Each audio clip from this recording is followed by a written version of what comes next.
Welcome to অঙ্ক কি কঠিন। আছে ম্যাট্রিক্সের কুইক রিভিশনের উপর পার্ট 3। তাহলে চলো আছে ক্লাস শুরু করা যাক। প্রথমে আমরা দেখব আইডেম্পোটেন্ট ম্যাট্রিক্স কি। একে বাংলায় বলে বর্গয়িক সম ম্যাট্রিক্স। ধরো একটা ম্যাট্রিক্স আছে এ। এখন যদি এ স্কোয়ার অর্থাৎ এ ইন্টু এ করে আমরা এ ম্যাট্রিক্সটাই ফিরে পাই, তাহলে এ ম্যাট্রিক্সটাকে বলা হবে আইডেম্পোটেন্ট ম্যাট্রিক্স বা বর্গয়িক সম ম্যাট্রিক্স। এক্সাম্পল দেখো, এ ধরো এইরকম ম্যাট্রিক্স আছে -1 3 5 1 -3 -5 -1 3 5। এখন তোমরা যদি এ ইন্টু এ করো অর্থাৎ এ স্কোয়ার, তাহলে দেখবে এই সেম ম্যাট্রিক্সটাই তোমরা পাচ্ছ, অর্থাৎ এ ম্যাট্রিক্সটাই ফিরে পাচ্ছ। তাহলে এই যে যে এ ম্যাট্রিক্সটা দেওয়া আছে এটা একটা আইডেম্পোটেন্ট ম্যাট্রিক্সের এক্সাম্পল। এবার আমরা নীলপোটেন্ট ম্যাট্রিক্সের ডেফিনেশনটা দেখে নিই। একে বলা হয় শূন্যক্ষম ম্যাট্রিক্স। ধরো এ একটা স্কোয়ার ম্যাট্রিক্স আছে n ক্রস n অর্ডারের। এখন যদি a to the power k equal to 0 হয় and a to the power k minus 1 non null matrix হয়, যেখানে k একটা পজিটিভ ইন্টিজার অর্থাৎ z প্লাসে রয়েছে, আর 0 করছি এটা হচ্ছে নাল ম্যাট্রিক্স অর্থাৎ ও ম্যাট্রিক্সটা, তাহলে একে বলা হবে নীলপোটেন্ট ম্যাট্রিক্স আর কে বলা হবে ইন্ডেক্স অফ দ্য ম্যাট্রিক্স এ। তাহলে কি বলছে, ধরো কোনো একটা পজিটিভ ইন্টিজারের জন্য এ টু দি পাওয়ার কে যদি 0 হয় এবং তার ঠিক আগের পাওয়ারটা অর্থাৎ এ to the power K minus 1 যদি নন নাল ম্যাট্রিক্স হয়, সেই ক্ষেত্রে একে বলা হবে নীলপোটেন্ট ম্যাট্রিক্স আর কে কে বলা হবে ইন্ডেক্স অফ এ। একটা এক্সাম্পল নিয়ে দেখো, এই ধরো একটা ম্যাট্রিক্স দিয়েছে, এভাবে ফর্ম করা হচ্ছে P Q Q square minus P square আর এদিকে P Q minus P Q. এখন তোমরা যদি এ স্কোয়ার করো, এ স্কোয়ার এ ইন্টু এ করো, করে দেখতে হয় ঠিক নাল ম্যাট্রিক্স পাওয়া যাচ্ছে, অর্থাৎ এখানে কে হচ্ছে 2, যার জন্য এ স্কোয়ার হচ্ছে 0 কিন্তু এ হচ্ছে নন নাল। তাহলে এ নীলপোটেন্ট আর এর ইন্ডেক্স হচ্ছে 2। এবার আমরা দেখবো transpose of a matrix. Transpose কি কি ভাবে লেখা যায়, এর মাথায় ক্যাপিটাল টি দিয়ে, কিংবা এর মাথায় স্মল টি দিয়ে, কিংবা এর মাথায় ড্যাশ দিয়ে। ধরো এ একটা ম্যাট্রিক্স আছে A I J M cross N, তাহলে এ ট্রান্সপোজ হবে সেই ম্যাট্রিক্সটা যেটা এলিমেন্টগুলো হবে এ জে আই আর অর্ডারটা চেঞ্জ হয়ে যাবে। এক্সাম্পল নিলে তোমাদের সুবিধা হবে, ধরো এ দিয়েছে 2 3 1 3 0 1, ঠিক আছে। এখানে দুটো রো তিনটে কলাম মানে 2 ক্রস 3 ম্যাট্রিক্স। এ ট্রান্সপোজ বের করা হবে যখন এর রোটা কলাম হয়ে যাবে এ ট্রান্সপোজে। তাহলে এখানে 2 3 1 ফার্স্ট হতে আছে, ফার্স্ট কলামে তাহলে 2 3 1 আমরা লিখে নেব। সেকেন্ড রোতে দেখো 3 0 1 আছে, তাহলে সেকেন্ড কলামে আমরা 3 0 1 লিখে দেবো। ব্যাস, এটাই হয়ে গেল এ ট্রান্সপোজ। এখন এ ট্রান্সপোজে দেখো তিনটে রো আছে আর দুটো কলাম আছে, তাহলে 3 ক্রস 2 অর্ডারের হলো। এক্ষেত্রে দেখো 2 ক্রস 3 ছিল, এখানে অর্ডারটা উল্টে গেল 3 ক্রস 2। তাহলে কি হবে, এ থেকে এ ট্রান্সফার বের করা হবে, তোমরা বুঝতে পারলে। জাস্ট রো গুলো কলামে, কলামগুলো রোতে চেঞ্জ হয়ে যাবে আর অর্ডারটা জাস্ট উল্টে যাবে। এবার কিছু প্রপার্টি দেখে নিই আমরা ট্রান্সপোজ অফ ম্যাট্রিক্সের। ফার্স্ট প্রপার্টি হচ্ছে এ ট্রান্সপোজের আবার যদি ট্রান্সপোজ করা হয়, তাহলে এ প্রথম ম্যাট্রিক্সটাই পাওয়া যায়।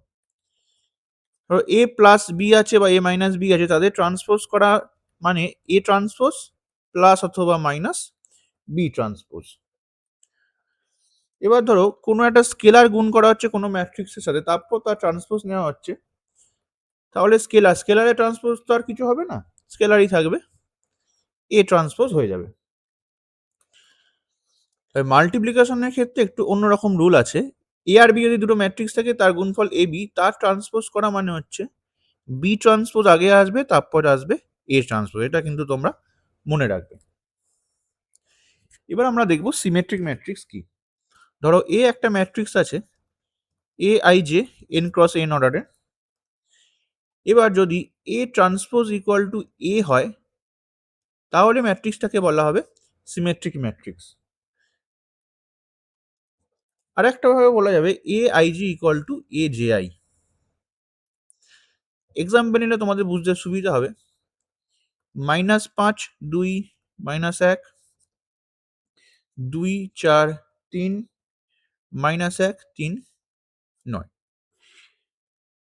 এক্ষেত্রে দেখো এ আই যে মানে হচ্ছে এখানে এটা A12 পয়েন্ট, A21 কোনটা এটা, তো এই দুটো সমান।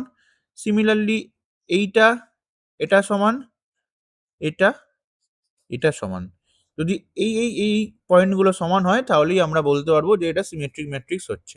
আর এর ট্রান্সপোজ করে দেখো কি পাওয়া যাচ্ছে, রোটা কলাম হয়ে যাবে। ফার্স্ট রোটা লিখে নিচ্ছি -5 2 -1, তারপর এটা 2 4 3, তারপর এটা -1 3 9। দেখো সেম এ ম্যাট্রিক্সটাই আমরা পেয়ে যাচ্ছি, অর্থাৎ এটা ইকুয়াল টু এ। তাহলে আমরা বলতে পারছি এ একটা সিমেট্রিক ম্যাট্রিক্স। এবার আমরা দেখবো স্কিউ সিমেট্রিক ম্যাট্রিক্স কি। সিমেট্রিক ম্যাট্রিক্স আমরা কি বললাম, A transpose equal to A হয়। আর স্কিউ সিমেট্রিকের ডেফিনেশন হচ্ছে A transpose equal to minus A. তাহলে এই ম্যাট্রিক্সটাকে বলা হবে স্কিউ সিমেট্রিক ম্যাট্রিক্স। তাহলে এক্ষেত্রে কি হবে, এ I J equal to minus A J I. একটা এক্সাম্পল নিয়ে দেখে নিই। ধরো 0 টু -7 -2 0 8 7 -8 0। এর এ ট্রান্সপোজ করলে তোমরা দেখতে হবে একটা করে মাইনাস খালি কমন আসবে এর আগে। এটা একটা স্কিউ সিমেট্রিক ম্যাট্রিক্সের উদাহরণ। এখন স্কিউ সিমেট্রিক ম্যাট্রিক্সের একটা প্রপার্টি হচ্ছে, তুমি যদি এখানে এ I J equal to minus A J I, এখানে যদি তোমরা ডায়াগোনাল এলিমেন্টগুলো কল্পনা করো তাহলে কি হবে, I equal to J put হবে, কারণ ডায়াগোনাল এলিমেন্টগুলো A11 A22 A33 হয়, অর্থাৎ আই ইকুয়াল টু জে হয়। তাহলে A I I equal to minus A I I হলো, I equal to J put করলে। তাহলে কি পাচ্ছি, 2 A I I equal to 0, অর্থাৎ A I I equal to 0। অর্থাৎ এখান থেকে আমরা বলতে পারবো যে স্কিউ সিমেট্রিক ম্যাট্রিক্সের ক্ষেত্রে প্রতিটা ডায়াগোনাল এলিমেন্ট 0 হবে। দেখো এখানেও তাই রয়েছে। এবার আমরা কিছু প্রপার্টি দেখে নেবো সিমেট্রিক আর স্কিউ সিমেট্রিক ম্যাট্রিক্সে। ফার্স্ট প্রপার্টি হচ্ছে every diagonal matrix is a symmetric matrix. প্রতিটা ডায়াগোনাল ম্যাট্রিক্স একটা সিমেট্রিক ম্যাট্রিক্স হবে। যেমন ধরো একটা এক্সাম্পল নিয়ে 0 0 0 0 1 0 0 0 2, ডায়াগোনালের ক্ষেত্রে খালি ডায়াগোনাল এলিমেন্টগুলো থাকবে নন জিরো, বাকিগুলো সব জিরো হবে। এবার এর ট্রান্সপোজ করলেও দেখো ডায়াগোনালে তো কোনো চেঞ্জ হয় না, 0 1 2ই থাকবে, বাকিগুলো সব জিরোই হয়ে যাবে। অর্থাৎ A transpose equal to A হচ্ছে, তাহলে এ একটা সিমেট্রিক ম্যাট্রিক্স, একটা ডায়াগোনাল ম্যাট্রিক্স, একটা সিমেট্রিক ম্যাট্রিক্স হবে। পরের প্রপার্টি দিয়েছে for every matrix A, A transpose A into A transpose আর এ ট্রান্সপোজ ইন্টু এ দুটোই সিমেট্রিক হবে। সিমেট্রিকের জন্য আমরা কি জানি, ট্রান্সপোজ নিয়ে দেখাবো, সেই ম্যাট্রিক্সটাই ফিরে আসছে। এখানে ধরো প্রথমটা নিই। এবার মাল্টিপ্লিকেশন নিয়ম অনুযায়ী কি এ বি হোল ট্রান্সপোজ মানে কি B transpose into A transpose. এখানে তাহলে কি হবে, এ ট্রান্সপোজের ট্রান্সপোজ ইন্টু এ ট্রান্সপোজ, যেহেতু এখানে এটা বি। এবার আমরা প্রপার্টি থেকে দেখলাম ট্রান্সপোজে এ ট্রান্সপোজের ট্রান্সপোজ হলে কি হয়, এই পাওয়া যায়, তাহলে এ ইন্টু এ ট্রান্সপোজ। দেখো সেই প্রথমটাই চলে এসছে, অর্থাৎ এ এ ট্রান্সপোজ সিমেট্রিক। পরেরটাও তোমরা সেরকম ভাবে পরেরটাও তোমরা একই রকম ভাবে প্রুফ করতে পারবে। থার্ড প্রপার্টি হচ্ছে for every square matrix A plus A transpose is symmetric আর A minus A transpose is skew symmetric.